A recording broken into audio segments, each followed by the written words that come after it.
Dito po tayo ngayon sa ang pastor at ang kanyang pagbibigay.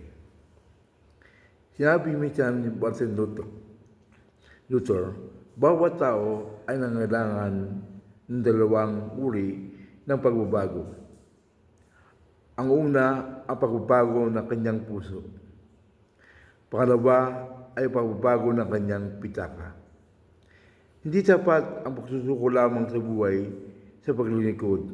Kailangan din ng pagsunod sa katuruan ng pag-ipok na kayamanan sa langit. Ayon sa prinsipyong the law of the lead, ang batas ng sakip at kalagayan at atas ng isang organisasyon ay nililimutan na kakayahan atas ng namumuno.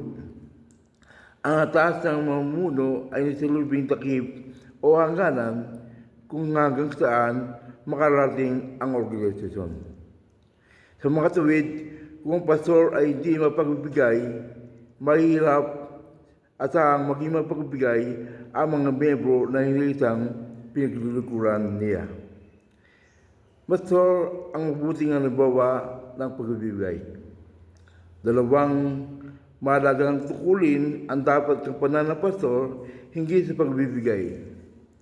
Ang maging mabuting halimbawa at maging mahusay na testimono bilang mabuting halimbawa. Dapat ay handa siyang magsabi na tanging bahagi mula sa kanyang tinatanggap na allowance na tinatawag ng labib, honorarium o sweldo sa iglesia. At mula sa lahat ng kanyang natatanggap na pinasyal na pagpapala at higit na mainam kung sa takdang oras ng pagbibigay ay nakita ng mga membro ng pastor mismo ay makatapat na nagbibigay.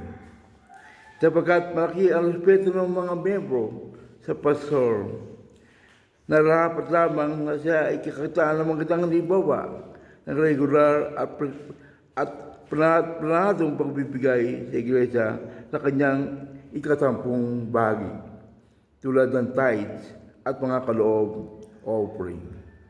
Purihin po ang Panginoon. Purihin po ang salita ng Diyos.